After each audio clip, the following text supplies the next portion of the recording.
বর্তমান অন্তর্বর্তী সরকার জুলাই গণ অভ্যুত্থানে সম্মুখ সারির যোদ্ধাদের নিরাপত্তা নিশ্চিতে বদ্ধপরিকর।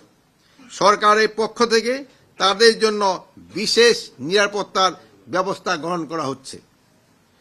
লুট হওয়া ও অবৈধ অস্ত্র উদ্ধারে আইন শৃঙ্খলা বাহিনীর অভিযান চলমান রয়েছে।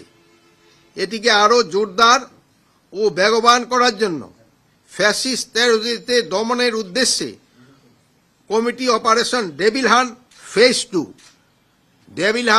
ফেজ 2 অবিলম্বে চালু করার সিদ্ধান্ত গ্রহণ করা হয়েছে। ওসমান ফয়সাল হত্যার সাথে জড়িত তাকে যদি কেউ ধরে দিতে পারে তার জন্য সরকার 50 লক্ষ টাকা পুরস্কার ঘোষণা করেছে।